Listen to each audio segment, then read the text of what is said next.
Welcome to the Well-Oiled Canine Podcast, where your dog's health is our top priority. I'm Dana Brigman, a canine nutritionist and certified holistic pet health coach, specializing in aromatherapy, homeopathy, and herbs. Join me on a mission to help your dog eat better, feel better, and live longer. Now let's dive into a world of natural pet care and discover the secrets to a happier, healthier pup. Visit me at welloiledcanine.com. Hi, everybody. I am Dana Brigman from the Well-Oiled Canine, and with me is Angela Keith. We'll let her introduce herself in a second. We are doing our natural wellness podcast about nutrition and essential oils and dog mamas, all the things. We still need a new name. Yes. We did not settle on one. And we need a logo. We need some stuff to really make ourselves official. Maybe we have some listeners out there with some grand ideas. Oh, so anyway, Angela, tell them about yourself and we'll get this thing started. Well, as Dana mentioned, my name's Angela with 456 Canine Wellness and Behavior Coaching. I'm 456 Canine Coach for short. That's a mouthful. I mostly do a lot. My primary focus is on training. As of now, I do a lot of board and train programs. I have some clients I do private lessons for.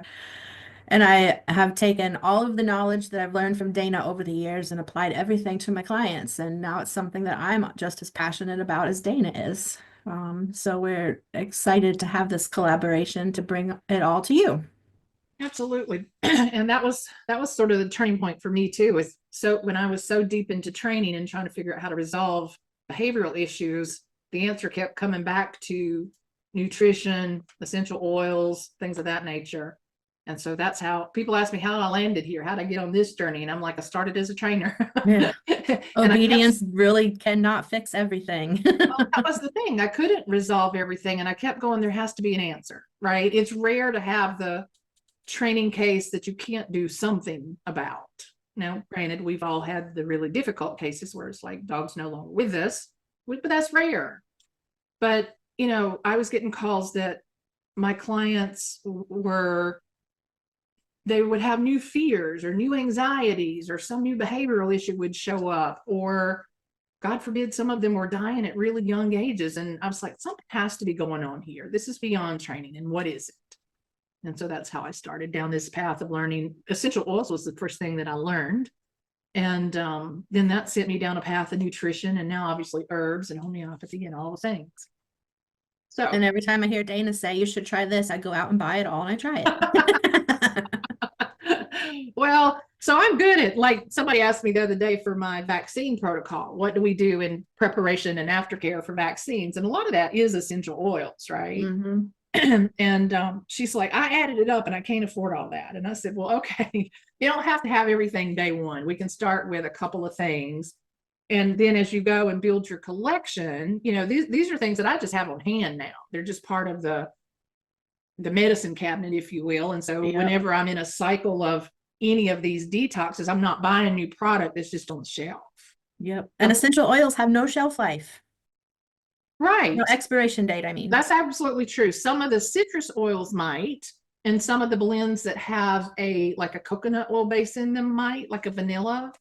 And it's because the carrier oil starts to go bad after time. But the pure oils, the vetivers and the cedar woods, and I'm looking at my there's a gazillion up there on the shelf. You guys can't see it. But they're not going to expire. In fact, there are some that have been found in graves and historic sites that are many, many, many years old. So, all right. So today we wanted to try and alleviate some of the fears of essential oils. I hope that's what we can do. So I'm trying to figure out even where to start this conversation. And I think I will start it with, I saw this week a post from a couple of years ago, actually it's been several years ago, where there was this little dog. He's curled up in a little ball. He's like a cute little Shih Tzu puppy. And the message is basically that essential oils are going to kill all the dogs. Right. that's kind of the gist of it if you read this thing. And specifically in this case, it's about tea tree. And you hear a lot of times that tea tree is toxic to dogs. And friends, I cannot tell you how many times I get in a forum and I see these kind of posts and I'm like, no, wait a minute. And I'll share out a blog post and they want to argue and, that can't be true. And oh my God. And so, one of the first things that I can say is if you're not comfortable, just start with one and learn about that. Watch it in action, see how your dog responds to it, see how you respond to it, and build your way into learning more things and starting to trust that.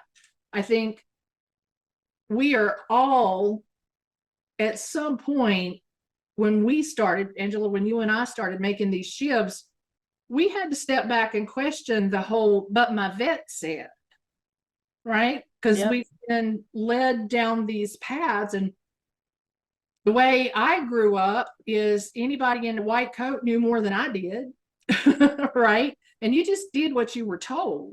Yep. And, now there's a lot of pushback on some of those things and questioning if that's true or not. And, so there are options. The natural way of approaching things, whether it's essential oils or herbs or homeopathy, is not easy step for everybody to take. It is sometimes a leap of faith. And I sometimes see it when people are really desperate. They've reached a point where they're like, I don't know what else to try. Yeah. Let's try anything. I will try anything. I am desperate to help my dog. And while I will help anybody at any time, those calls are hard for us to get. Mm-hmm. And a lot of times it's really hard because I can't put the things in your hands that day, right, that I know will help you the most. And if you're going to place an order for high quality essentials, they're not going to show up tomorrow, most likely, unless you pay a overnight fee, because you can't go buy them at the Walmart and you can't go buy them at Bed Bath & Beyond or Bath & Body Works. And many times you can't buy them on the internet. Oh, Amazon. Amazon will sell, and it's not Amazon, it's some vendor that has a store, right? Yeah. But you'll see like Young Living and doTERRA products on Amazon that are not authentic. They look it. Yeah. But if you actually buy one and look at the label and the top, they are not the authentic product. Yeah. They So just got their hands on some doTERRA bottles. Well, I mean, anybody can make a label, but that's the thing. The label is not exact. It's not an original bottle. It's a copy, basically. It's a fraudulent counterfeit, if you would. Yeah. Sorry about the dogs barking in the background. Welcome to the home of the trainer. I have the same problem right now. Oh Lord. Anyway, so this graphic that flies around, this photo, it comes out every year about this time, and I think it's because it shows up in people's memories, in their Facebook memories. Yeah. They never, when that was going down, there were a lot of people doing a lot of research to try and figure out what happened to this poor dog. And what I understand was this woman was diffusing tea tree. It was a cheap brand. It wasn't authentic Melaleuca alterfornia, right? So there's brands, and then there are authentic botanical names. Yes. Big deal. That's an important thing to understand. And so even if you went to like Walmart, and I've seen these bottles, I used to have them, but you can look at a bottle of lavender and it will say for aromatic use only, do not use on the skin. Well, excuse me, but lavender, the true lavender, is one of the best skin healing properties that there is.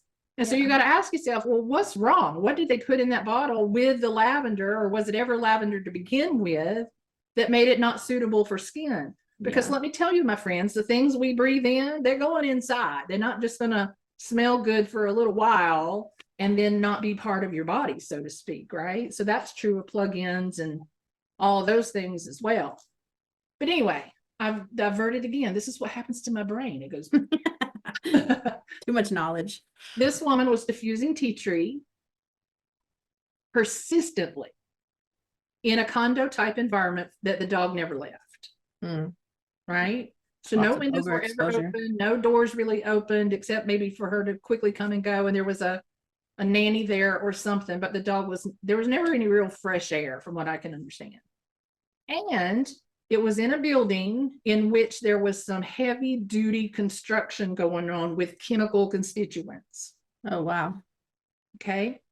So what happens when something is diffusing? The particles go up in the air. You hear us talk about essential oils purifying the air. So it's going to collect on little particles. Where do they land? Everywhere. We breathe them in. They land on the furniture. They land on the floor. Our dogs are barefoot and naked, walking around the house. Their fur, their paws, all will absorb these products. And so if we're never sort of cycling the variants of oils, right? I never diffuse the same thing all day, every day for days on end. If we're never changing things up, then yeah, it could potentially be a problem. But A, it wasn't authentic. B, it wasn't used properly. And C, it was used around other chemicals. Yeah. So that was a complex thing that came together. Are essential oils a factor of that? Yes, absolutely. But, you know, that starts to turn a lot of people off and they get really fearful and go, oh my God, I can't use essential oils without my dog. I mean, I can't use essential oils around my dog. I've even had people say they can't use them in their home or on their person because they have a dog, right? Yikes. So there's just so much misunderstanding and misinformation out there about all of that. Yeah. The key is brand. There are 3 or 4 that I would allow my clients to talk about, right? I'll help anybody with anything, but if you call me and you've got a Bed Bath and Beyond or a Walmart version, I'm like, I'm not gonna let you use that. But if you call with Young Living is my brand of choice, but if you call with doTERRA, plant therapy, mountain rose herbs, maybe what is it, Eden's Garden, I think, is that right? Sounds familiar. Be okay, but anything else is probably off limits. And what you need to look at is the distillation process, the growing process, what products are even used during the growing process. So if they're growing an essential oil somewhere and using Roundup to manage the farm, then that's a problem. So you have to know your vendor and the quality of those essential oils. That's on your website. Do you have those products? Do you promote all 4 or 5 of those on your my page? website is a little bit brand agnostic. I mean, obviously Young Living is my brand. I'm a distributor. But I won't deter those other. You won't see doTERRA mentioned out there. I just want to make sure if anybody listening is interested in looking into them, Yeah, and so know how to find them. if you went to my affiliates link, you will find Young Living and plant therapy and mountain rose herbs. I was going to say, I think you have mountain rose, yeah. But I usually do that for the herbs rather than the oils, but they're there. What else can I tell you about this? What, Angela, what do you think some of the questions people would have are? Well, one of the when someone does come back at me with, well, such and such said, they're not safe around dogs, I try to help people understand it as in the same lines of, think about safety labels on everything. Yes, we know coffee's hot, but they have to put labels on it because somebody got burnt when they spilled the coffee on their lap, right? Right. There's going to be an instance with everything involved in our lives that warranted a safety label. So these warnings about tea tree oil is dangerous, you can't use it around your pets. You can, within moderation. It's more like a safety label to me. Like, think about how you're using it, what you're using it. Don't think that you just can't use it at all. So I have a section on my website, welloldcanine.com/essential oils. And it's kind of a walkthrough of getting familiar, getting started with what do you need to know about essential oils as you're thinking about starting your collection. And then, so there's an article that talks about why tea tree is not toxic. And it really is about using it for its proper use, right? Some people like the way that it smells, and some people again thinks that it's very cleansing to the air and that sort of thing, and it is, but I don't use it like air freshener, right? These essential oils have medicinal properties, for lack of a better word. I'm trying to be compliant with the whole thing. They have properties that are healing and therapeutic and anti lots of things, right? Yeah. And so we have to treat them as that, not as air fresheners. Right. So for me, tea tree, the only time I ever pull it out is if there's something fungal going on. Right? Some people will use it in their cleaning products, so it comes out a couple times a week for cleaning up. That's fine. But to diffuse all day, every day, not so much. So that, well, and nothing is safe to diffuse all day, every day. Not all day, every day. Everybody needs to break, and I call it cycling, where it's a few hours on and a few hours off. That's enough, right? And there are diffusers that do that automatically. Or tomorrow, change it out for something different. Unless everybody in your family has the flu and you need an immunity blend for a couple of days, right? That's one thing, but all day, every day, and then in a building where other chemicals are being pulled in, Yeah. that can for sure be a problem. Out of curiosity, did the article mention if the person was only using them for aromatic purposes? Pretty much, yes. Yeah. And when the digging was done behind the scenes, and you know how this goes, they don't come back ever and say, well, here's the real story. Just like all that's going on with the bird flu right now, and that company out in Oregon that got thrown under the bus. Guess what? They never had a problem in the first place, and that was announced today. Guess what? The cat wasn't even an indoor cat. It was outside too. Exactly. You think that's going to make its way back out from the same sources that pushed out the problem? No.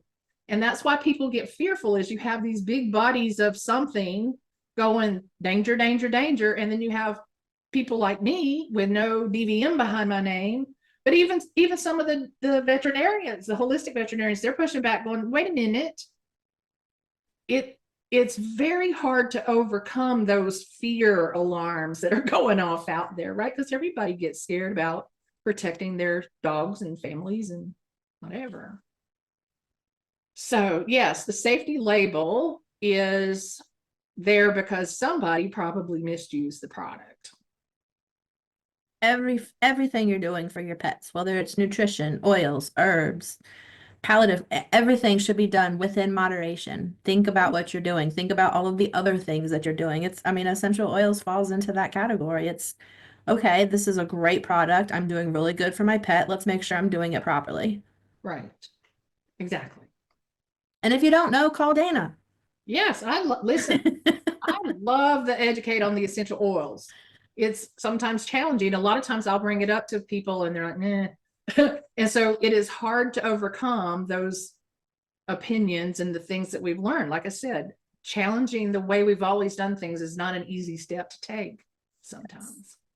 But yeah, so my website has a blog on tea tree. It has a blog on getting started with essential oils, and it has one on what you should ask for when evaluating a brand. And that may mean you have to call them, right? There's only so much room on the little label, but we know sort of we've mentioned 4 or 5 of this sort of big guns, so to speak. We know where we are in those. Any other brand I would challenge. And if you brought it into my house and said you can put it on my dog, I'm like, nope, not happening. And I know there's a big cost difference too, and they're trying to grab people with, the deficiency, the difference in the cost. But just remember, you get what you pay for. Yeah. If you go online or in a store and all the products are the same price, that's not how it works. Yeah.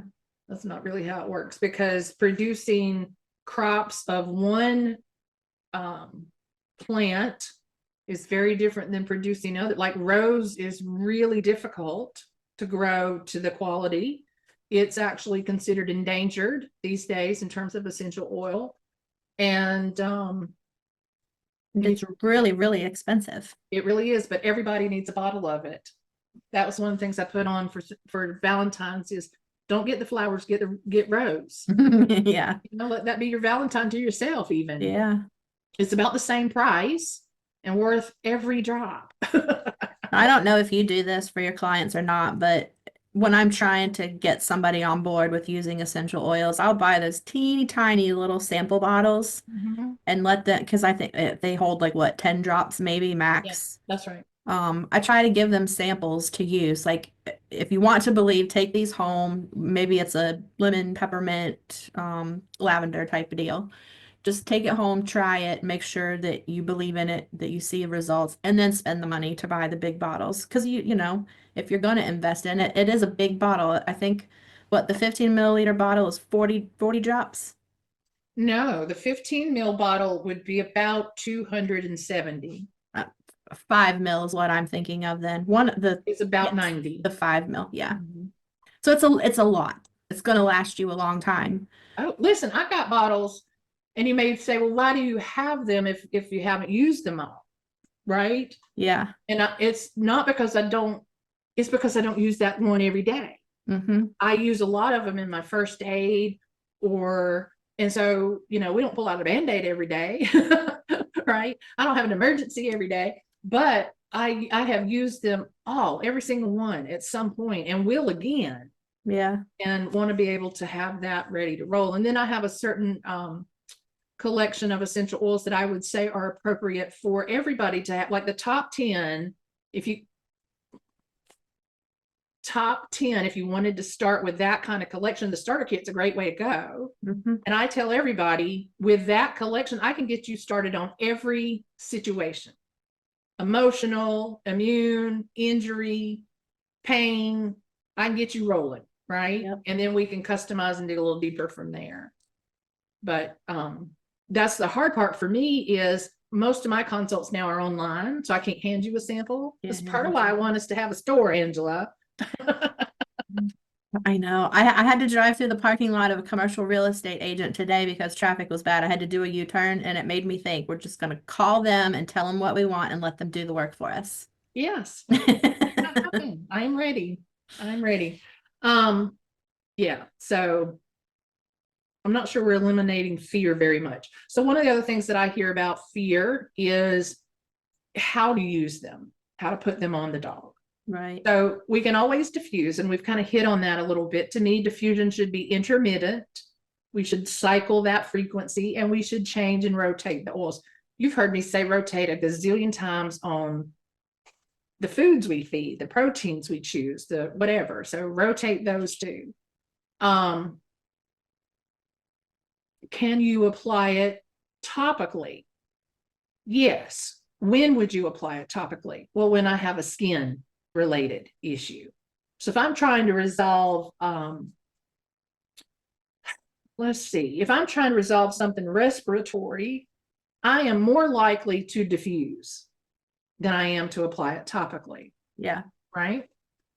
If I have a muscle weakness or inflammation because I've been out running with Pixie too much, and she's 9 years younger than Poppy, then I'm going to a topical application of things that are anti-inflammatory or that relieve that muscle tension, right? Mm-hmm. So those become topical uses.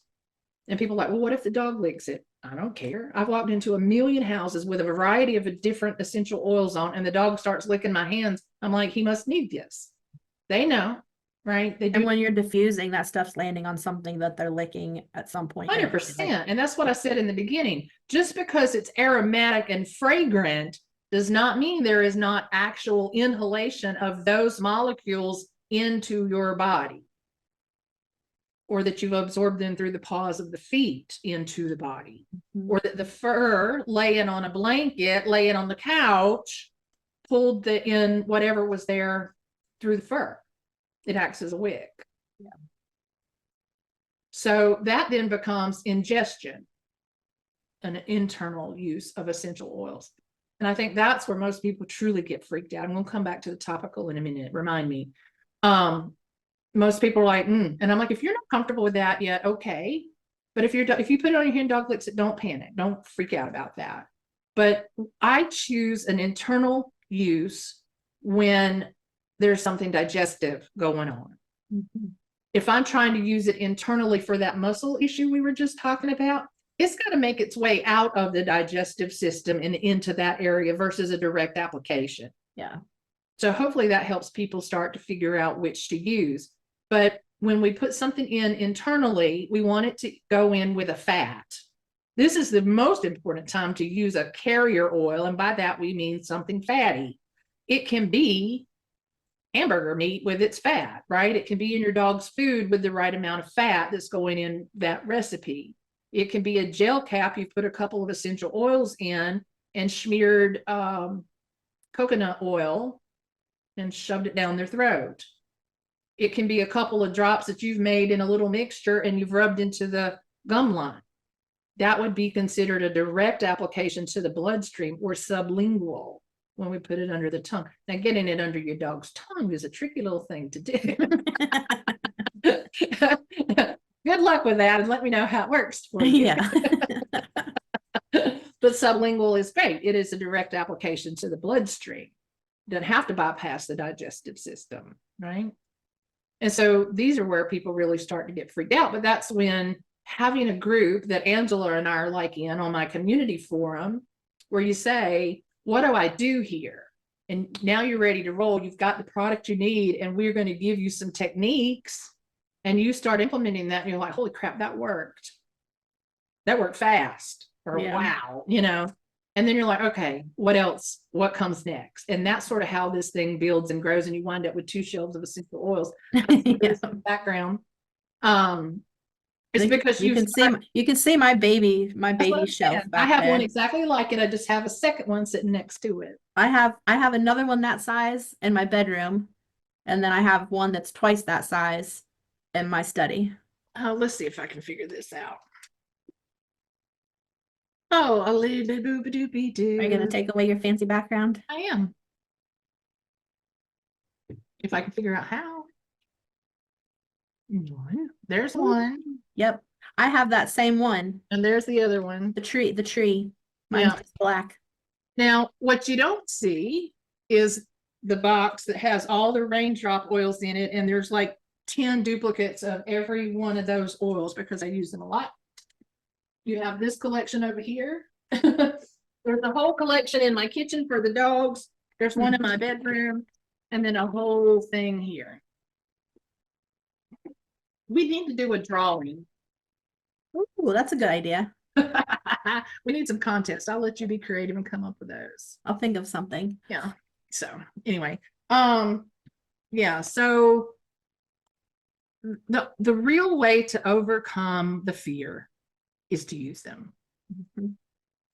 And so even if you started with like one bottle, whether it was lavender, start with lavender and use it for the times you feel a little bit overwhelmed. Your dog feels a little bit over, you're going for a ride in the car. You've just come home from the park and you need to do a little chill out time. Add a little lavender. Lavender is one that you can use all 3 ways. Right. And so you start experimenting and see what the results are, how you respond to it, how your dog responds to it. And then maybe you move to orange, a citrus, which is a bright, happy, uplifting, feel good, get me out of my funk mood kind of oil. But it also has excellent properties for cellular health. And I can use that one in both ways. Sorry, all 3 ways.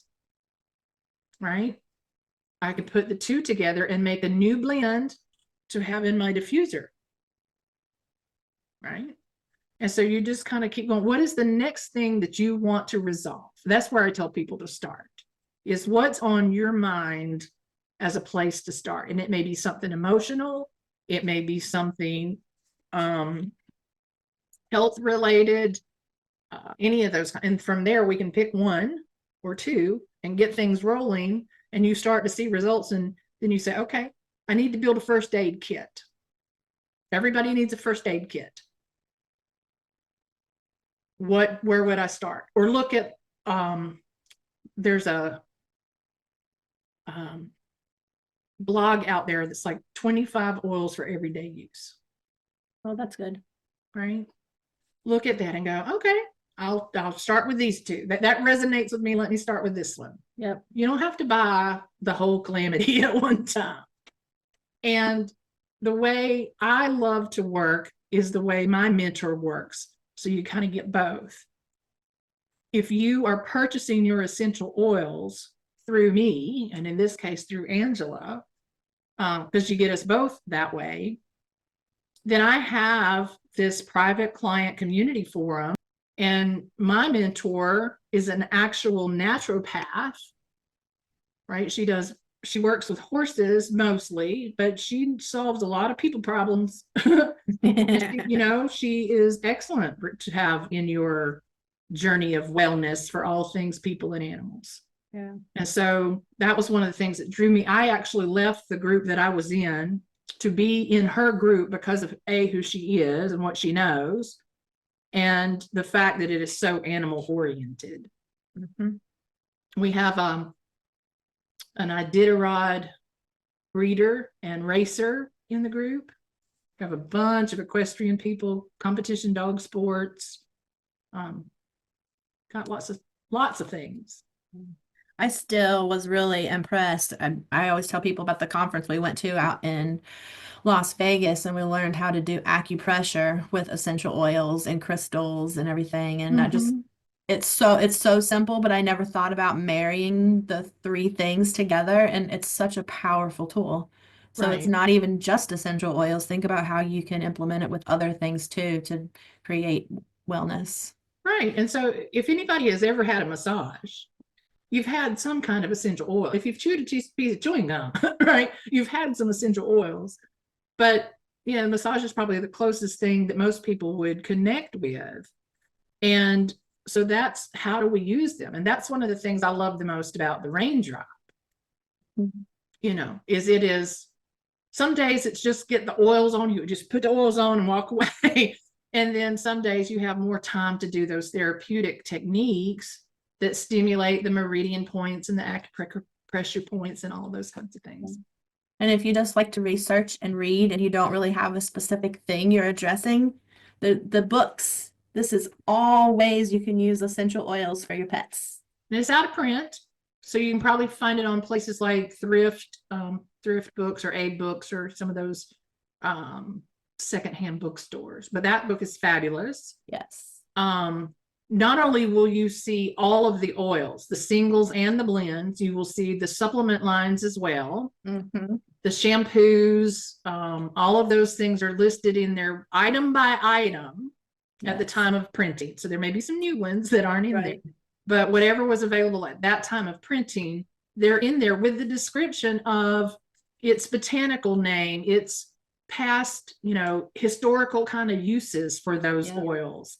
And it's broken down into species: canines, felines, birds, horses. I think that's all. They're the little pocket. Yeah, small animals. Yeah.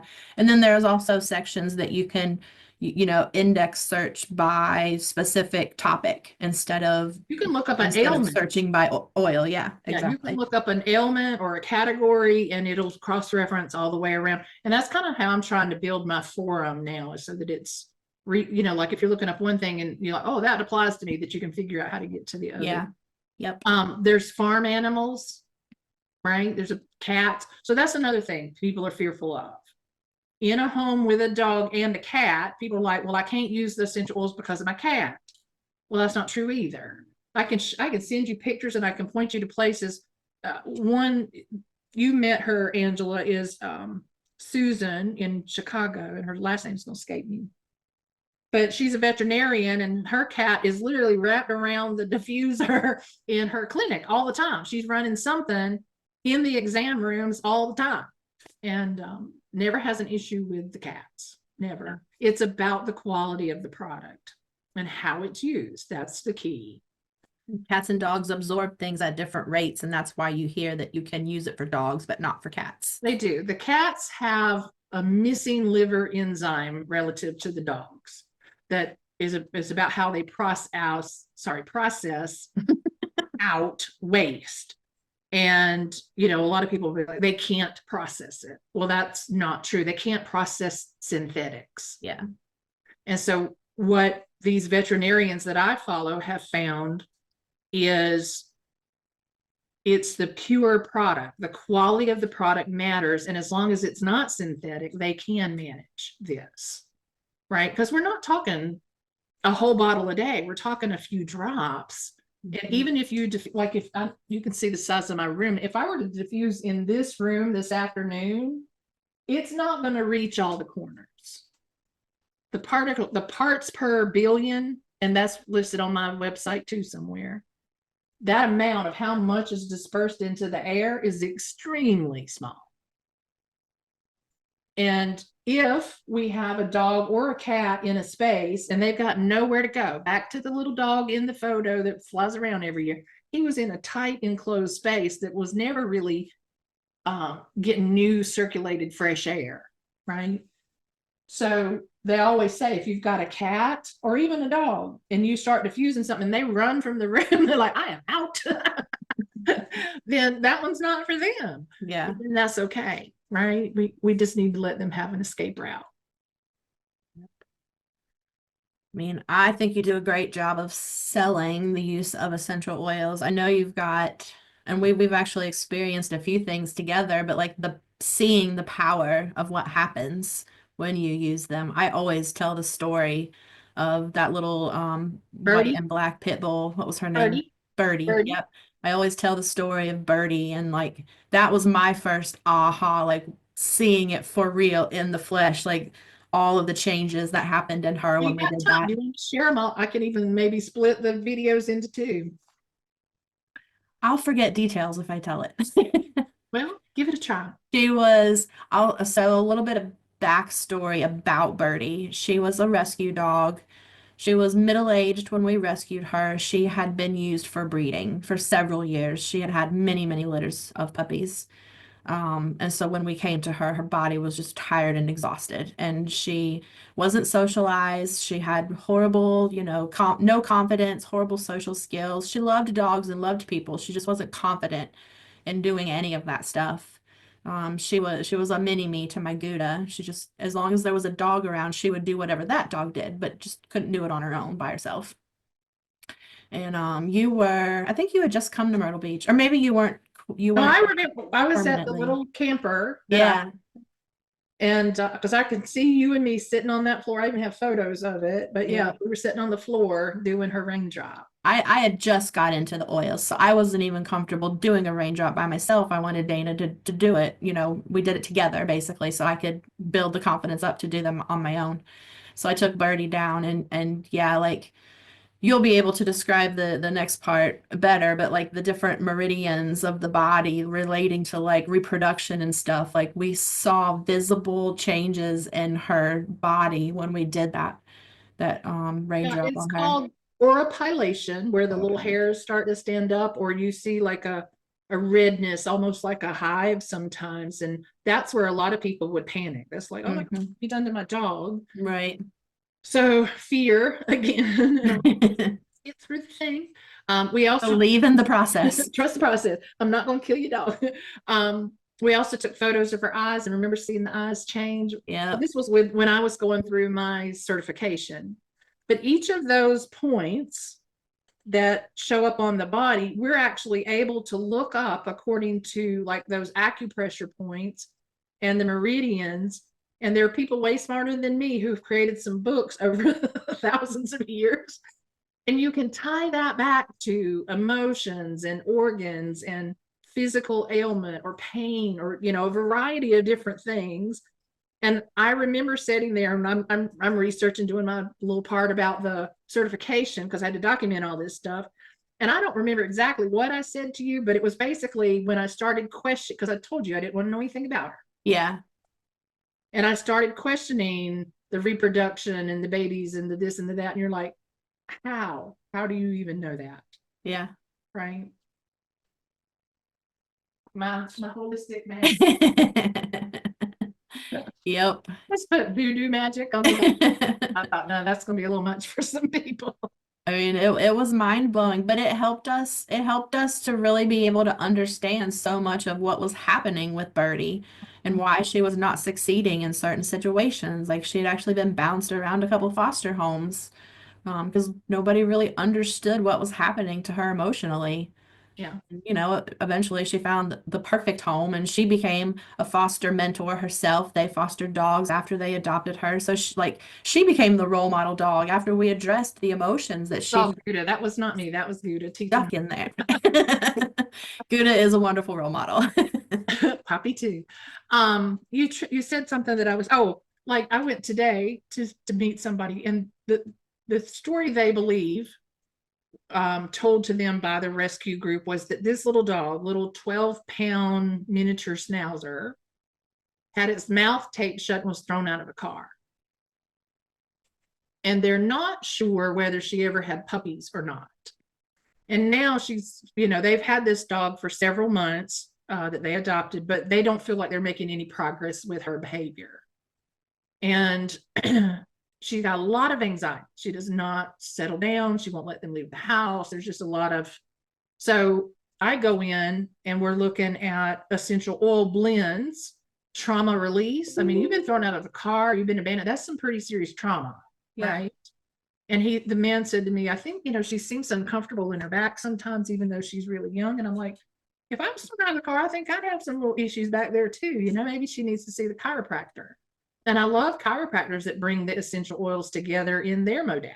Yeah. But trauma life, forgiveness for what has happened to you.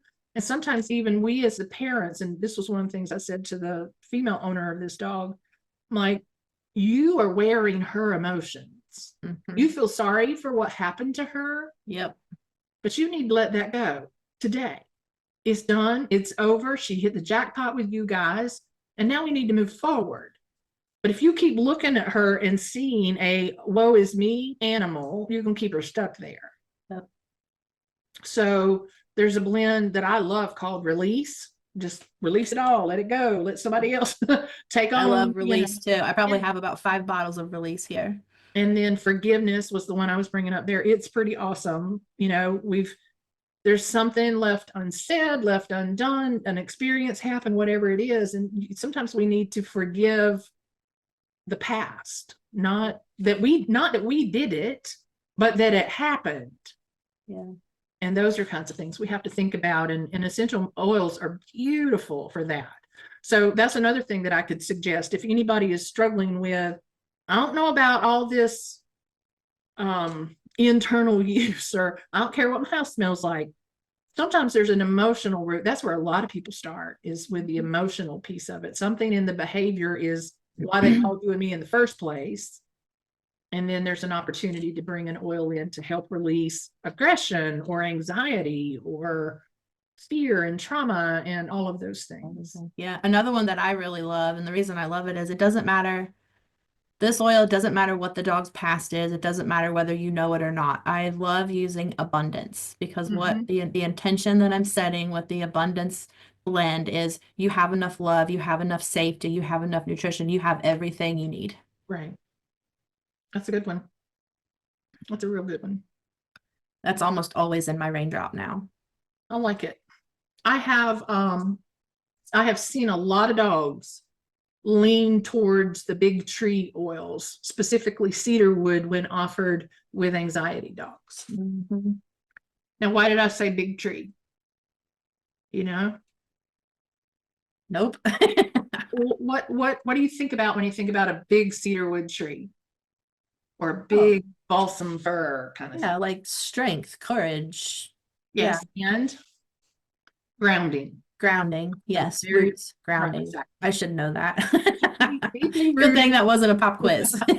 deeply rooted, right? You got to have deep, strong roots. That's that strength and that confidence and all of those things. You got to have that to manage a big tree. Mhm. All right, so it don't blow over. But I have had many dogs when we're trying to resolve separation anxiety, and I'm looking for what to put on their little bandana or drop on their blanket or diffuse in the room, and I let them self-select. Yeah. Cedarwood is a big choice of that. So the self-selection is an important piece to understand. It's called zoopharmacognosy. Can you repeat that back? I'm teasing. No. Zoopharmacognosy. It's where an animal will choose an herb or a fragrance or a plant out in the wild or the whatever as their medicine or their Okay. need for something. Right. They Yeah. know. And so, my brain sometimes said, well, if they know that, if they're smart enough to figure that out, how come they don't know not to eat the sago palm? I don't understand. And I can't answer that. I do not have on those things. But if we bring out a couple of essential oils to offer our dog, and all you have to offer them is an unscrewed cap. You don't even have to take the cap off, right? Yeah. Don't stick the bottle under their nose, please. No, It's too don't much. take them around the house. Call her, say, by God, you're going to smell this. That will turn them off of all things essential oils. But yeah, so we've brought them out, lined them up, and meaning many times they choose cedarwood oil. I do a lot of cedarwood. Yeah. I've always believed in the power of those woodsy oils and stuff all the way back to rescue days. The reason we put cedar chips in crates for dogs that have super major anxiety that have never been crated or never been in a house. It's very soothing to them. Yeah, exactly. And essential oil is a heck of a lot easier than a bed full of cedar chips. Yes, for the record. I've been there, done that, had them fly out all over, done it all. If you could only have one oil, which one would you have? Oh gosh. Frankincense. I don't go anywhere or do anything without it. Me too. That's exactly my answer. Yep. Yes. And so one of my teachers over the years, she's like, she would talk to people and they're like, I only have one oil. And it could be anything. And she said, then use it. The universe knows you need this. Yeah. Set your intention, pray for what you want, and use the oil you have. No matter what it is. Yep. And I mean, I wish I had that many stories, but again, it's sometimes a little challenging to get people involved and to communicate and to share their stories and all that kind of stuff sometimes. But she practices in her veterinary office, so she's got a gazillion of these stories, and she's like, use what you got. And she can really tell some stories that just make you go, wow, I can't even imagine. Yeah. You remember Dr. Barb Fox? She talked about having come upon an overturned pig truck in the road one day, and there were pigs everywhere, injured and carrying on. And she had a bottle of frankincense. I'm not sure I met your goal well today, Angela. No, I think you did. People, instead of hearing all the bad stuff, they just need to hear the good stuff and how it's worked and how it's not just because someone told us. Like, we've done it, we've used it. Every day. Yep. Every single day. So again, my suggestion is multifaceted, I guess. The basic information is on my website, welloldcanine.com/essential oils. There is deeper, richer content available in my private community.